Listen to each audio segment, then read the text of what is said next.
Lingkungan bisnis di mana industri media beroperasi telah sangat berubah karena perkembangan internet, teknologi informasi, komunikasi dan periklanan, serta berkembangnya perangkat yang digunakan oleh konsumen. Salah satu yang melemahkan industri media di akhir 90-an dan awal 2000-an adalah beredarnya konten yang dapat diakses secara bebas di internet.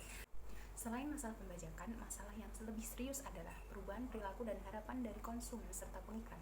Padahal konsumen dan pengiklan ini adalah dua sumber pendapatan yang mendukung industri media selama beberapa dekade.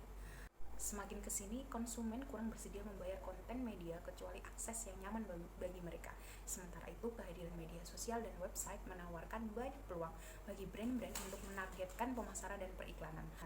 Hal itu merusak posisi dominan media tradisional sebagai tempat beriklan yang dulu sempat berjaya. Nobuko Kawashima, akademisi dari Doshisha University, dalam artikelnya berjudul Changing Business Model in the Media Industries mengatakan ada 6 model bisnis baru sebagai hasil dari perkembangan teknologi yang ada saat ini. Model-model bisnis ini dianggap akan bisa menjadi strategi agar industri media tetap bertahan. Yang pertama adalah do-it-yourself artist atau artist entrepreneur. Dulu untuk bisa mengenalkan karya musik pada halayak, seorang musisi harus mencari produser atau perusahaan rekaman untuk kemudian didistribusikan kepada penerbit, lalu dijual melalui kaset atau CD. Sekarang rantai panjang itu bisa dengan mudah diputus. Musisi yang mampu menciptakan lagu bagus hanya perlu merekam, kemudian mempublishnya ke YouTube dan langsung terhubung dengan konsumen.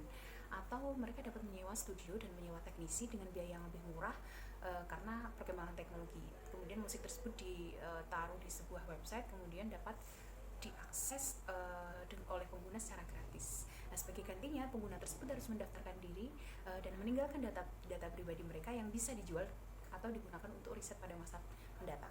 Nah, informasi tentang tempat tinggal para pendengar musik ini kemudian dapat membantu perencanaan konser di masa mendatang.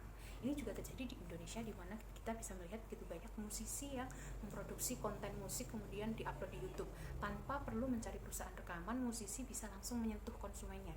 Dari konten tersebut, musisi independen bisa mendapatkan penghasilan dari iklan yang tayang atau brand yang membutuhkan exposure dari penonton yang melihat video musik tersebut.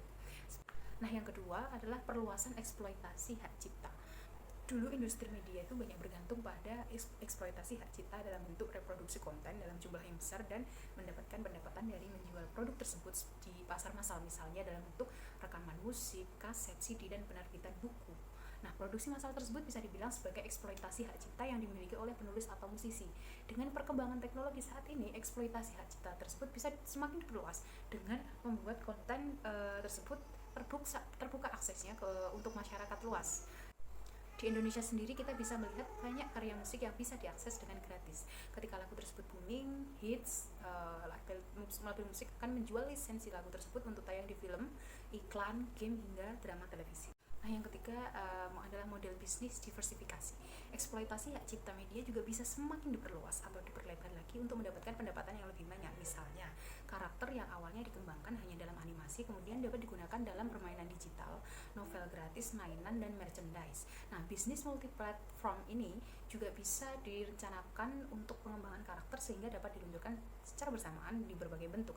Contohnya seperti produsen film Star Wars yang kemudian menjual karakter dalam film menjadi bentuk merchandise, mainan, hingga permainan digital. Nah, jika filmnya booming, maka bukan tidak mungkin penjualan merchandise-nya ini juga akan laris manis. Yang menarik adalah pemanfaatan konten digital untuk tujuan non-digital. Misalnya, video musik resmi tersedia gratis di YouTube, kemudian dapat meningkatkan popularitas artis. Nah, dengan popularitas tersebut memungkinkan dia untuk menghasilkan banyak uang dari konser. Di Indonesia, penyanyi Raisa dan Isyana terkenal dari unggahan video YouTube. Raisa menyanyikan lagunya sendiri, sementara Isyana pada saat itu mengcover lagunya Justin Bieber. Bisa kita lihat bagaimana dari video YouTube, kedua artis ini kemudian menjadi penyanyi papan atas Indonesia yang menggelar konser di mana-mana. Yang keempat ini adalah model pasar ganda. Model bisnis ini bisa kita lihat dari transisi model bisnis to consumer atau B2C ke model pasar ganda. Nah, model pasar ganda ini bisa kita lihat di mana konten siaran itu dibuat menarik perhatian pemirsa atau pendengar sehingga hal tersebut juga menarik bagi pengiklan yang berusaha untuk mengekspos produk mereka. Nah, dengan menarik sebanyak mungkin audiens, penyiar benar-benar meningkatkan nilainya bagi pengiklan yang bersaing untuk mendapatkan exposure yang lebih besar. Contohnya saja drama series layangan putus yang sedang viral dan banyak ditonton oleh masyarakat Indonesia.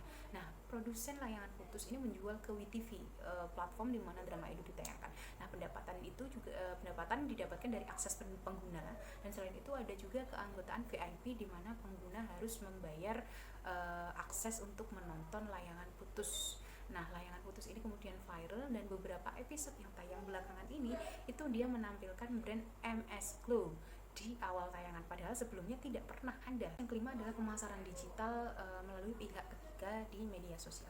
Nah, harus dicatat bahwa kegunaan media sosial untuk iklan tidak hanya berasal dari basis penggunanya yang besar, tapi juga dan yang lebih penting yaitu sejumlah informasi yang dikumpulkan media sosial tentang demografi dan perilaku online penggunanya.